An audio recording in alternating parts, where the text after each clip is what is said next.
শ্রীমদ্ ভাগবত গীতার কর্মযোগের তৃতীয় অধ্যায়। অর্জুন উবাচ। অর্জুন বলিলেন, হে জনার্দন, হে কেশব, কর্মের অপেক্ষা জ্ঞানী যদি তোমার মতে শ্রেষ্ঠ হয়, তাহা হইলে কি নির্মিত্ত আমাকে হিংসাদি অনেক আয়াসসাধ্য কার্য নিয়োগ করিতেছে? কখনো কর্ম প্রশংসা, কখনো বা জ্ঞান প্রশংসা, এই রূপের সন্দেহজনক বাক্য দ্বারা আমার বুদ্ধিকে যেন মোহ বিভ্রান্ত করিতেছে, যদ্বারা আমি শ্রেয়লোভ করি। তুমি নিশ্চয় করিয়া তাই একটি বলো।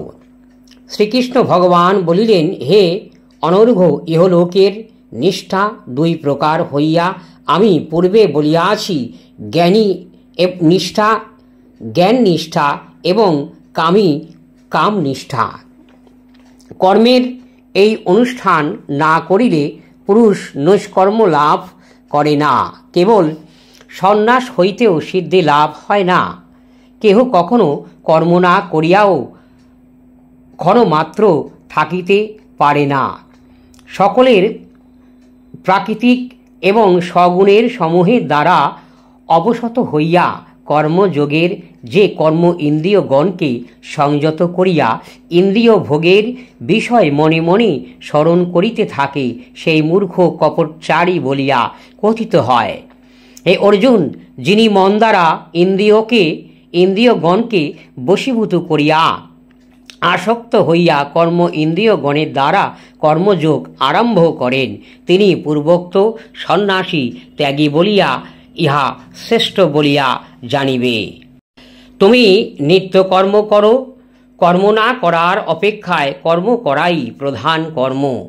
কর্ম না করিলে তোমার শরীর যাত্রা ও নির্বাহ হইবে না। যোগ্য অর্থ ব্যক্তিরের অন্য কর্ম করিলে লোক কর্মবন্ধন হয়। হে কন্তেয়, তুমি অনাসক্তি শূন্য হইয়া ঈশ্বর উদ্দেশ্যে কর্ম করো। পূর্বে ব্রহ্মা যজ্ঞের সহিত প্রজাগণ সৃষ্টি করিয়াছেন, বলিয়াছিলেন, ইহার দ্বারা তোমরা বর্ধিত হও। এই যজ্ঞ তোমার দিগের অভিষ্টি প্রদাত্রা হোক। এই যজ্ঞ দ্বারা দেবতাদির গণের ভাবনা করো এবং সেই দেবতাগণ তোমার দিগের জন্য ভাবনা করুক। এইরূপ পরস্পর ভাবনা করিয়া পরম শ্রেয় লাভ করো। যোগ্য ভাবিত ব্যক্তিগণ তোমার দিককে ইষ্টভোগ সকল প্রদান করিবেন। এই দেবত্ব ভোগ লাভ করিয়া যে ব্যক্তি তাহার দিককে না দিয়া স্বয়ং ভক্ষণ করেন, সেই ব্যক্তি হচ্ছেন স্বয়ং মূর্খ এবং পাপী ব্যক্তি। যজ্ঞ অবশিষ্ট ভোগী সাধু ব্যক্তিগণ সকল পাপ হইতে মুক্ত হন, আর যাহারা আপনার জন্য অন্ন পাক করেন, সেই পাপাত্মাগণ পাপী ভোগ করিয়া থাকেন। প্রাণীগণ অন্ন হইতে উৎপন্ন হয়, অন্ন মেঘ হইতে উৎপন্ন হয়, মেঘ যজ্ঞ হইতে উৎপন্ন হয়, যজ্ঞ কর্ম হইতে উৎপন্ন হয়, সম্ভূত হইয়া থাকে। কর্ম বেদ হইতে উৎপন্ন জানিবে, বেদ পরব্রহ্ম হইতে উৎপন্ন। অতএব সর্বগত ব্রহ্ম নিত্য যজ্ঞের প্রতিষ্ঠিত আছেন। হে পার্থ, যে ব্যক্তি মনুষ্য জন্ম লাভ করিয়া এই প্রকার প্রবৃত্তি কর্মচক্রের অনুবর্তিত্ব না হয়, সে ইন্দ্রিয় পরায়ণ এবং পাপজনী জীবনধারী পুরুষ বৃথা জীবন ধারণের কারণ হয়। আত্মাতেই তাহারা অনুরক্তি, যিনি আত্মস্বরূপেই তৃপ্ত হয় এবং তাতেই তাহারা সন্তুষ্ট, তাহা কিছুই কর্তব্য নহে। ইহলোকের কর্ম করিলে তাহা কোনো ফল নেই এবং না করিলেও কোনো পাপ নেই। তাহা সর্বভূতের ফলের নিমিত্ত কিছুই করিতে হইবে না। অতএব তুমি আসক্তিরহিত হইয়া সতত কর্তব্য কর্ম অনুষ্ঠান করো। যেহেতু পুরুষ আসক্তি শূন্য হইয়া কর্ম করিলে মোক্ষ লাভ হয়।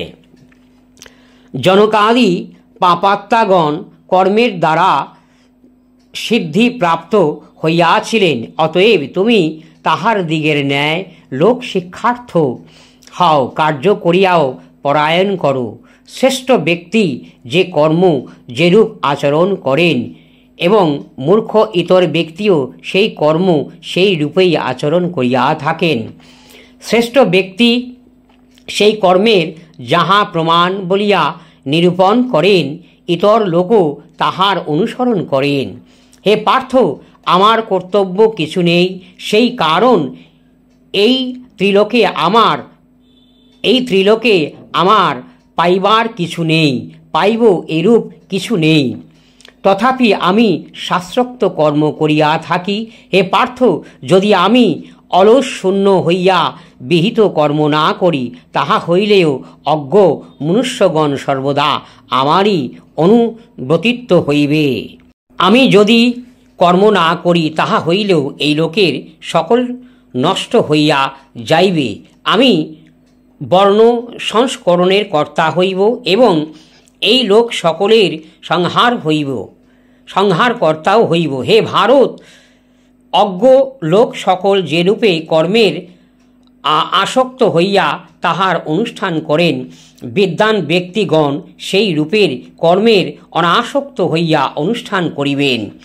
বিদ্বান ব্যক্তি কর্ম আসক্ত এবং অজ্ঞানের দিকের বুদ্ধিভেদ জন্মাইবে না, কিন্তু নিজের কর্মসমূহের অবহিত হইয়া উহাদের আচরণপূর্বক তাহার দিককে সকল কর্মই প্রীতি সহকারে করাইবেন। প্রকৃতির গুণ দ্বারা কর্ম সকল সর্বপ্রকার সম্পাদিত হয়। অহংকারে বিমূর্খ চিত্ত মনুষ্য আমি কর্তা হইয়া মনে করেন। কারণ হে মহাবাহু, গুণ এবং কর্ম বিভাগের তথ্যজ্ঞান ব্যক্তি কিন্তু সগুণ এবং গুণসমূহের বিদ্বান আছেন, ইহা মনে করিয়া কর্তৃত্বাভিমান করেন না। প্রকৃতির গুণের বিমোহিত অজ্ঞান ব্যক্তি দেহ ইন্দ্রিয়ের ব্যাপারে আসক্ত হয়। তথ্যজ্ঞান ব্যক্তি সেই সকল অল্প জ্ঞান আত্মতথ্য গ্রহণ এবং অলস ব্যক্তিকে বিচলিত করিয়া থাকেন না, কারণ তথ্যজ্ঞান দ্বারা সমস্ত কর্ম আমাতেই সমর্পণ করিয়া নিষ্কাম কর্ম এবং মমতা শূন্য হইয়া শোক পরিত্যাগপূর্বক যুদ্ধ করো। শ্রদ্ধাবান ও অসুরা রহিত হইয়া যে সকল মানব আমার এই মত নিত্য অনুষ্ঠান করেন, তাহারাও সকল কর্ম হইতে বন্ধনমুক্ত হয়। কিন্তু যাহারা গুণের দোষ মনে করিয়া আমার ন্যায় অনুষ্ঠান করেন না, তাহার দিককে সর্বজ্ঞান বিমূর্খ অধিবেকী এবং নষ্ট বলিয়া জানিও। জ্ঞানবান নিজ প্রকৃতির অনুরূপ কর্ম করিয়া থাকেন এবং প্রাণীগণ মাত্রের প্রকৃতির অনুসরণ কার্য করেন। অতএব নিগ্রহ অর্থাৎ ইন্দ্রিয় নিগ্রহকে কি করিবে? প্রত্যেক ইন্দ্রিয়ের স্ব অনুকূল বিদ্বেষ অনুরাগ এবং প্রতিকূল বিষয়ের বিদ্বেষ নিয়মিত আছেন। উহার দিকে বশীভূত হইবে না, কারণ উহারা জীবনের ঘৃণকারী। সম্পূর্ণ অনুষ্ঠিত কর্মা পরধর্ম অপেক্ষায় অসম্পূর্ণ এবং কর্ম স্বধর্ম শ্রেষ্ঠ। স্বধর্মের যদি তোমার মৃত্যুও হয়, তাহলেও কিন্তু সেও ভালো, কিন্তু পরধর্ম ভয়ের কারণ হয় বলে জানিও। অর্জুন বলিলেন, হে ভার্যেয়, পাপ করিতে ইচ্ছা না থাকিলেও পুরুষ কাহারার দ্বারা প্রযুক্ত হইয়া বলপূর্বক প্রেরিত হইয়া যেন পাপ আচরণ করেন। শ্রী ভগবান বলিলেন, এই কাম এবং ক্রোধ রাজগুণের হইতে উৎপন্ন সম্ভূত এবং দুষ্পাপনীয় ও অনিশ্চয় উগ্র। ইহাকেই কামকের মুক্তির পথের শত্রু বলিয়া জানিও। যেমন বহিক ধূম দ্বারা, দর্পণ মল দ্বারা, যেমন গর্ভ জরায়ুর দ্বারা আবৃত হয়, সেই রূপের সেই কাম দ্বারা এই জ্ঞান আবৃত থাকে। হে কন্তেয়, জ্ঞানী নিত্য শত্রু কামরূপের অনাসক্ত অনলস দ্বারার জ্ঞান আবৃত হইয়া আছে।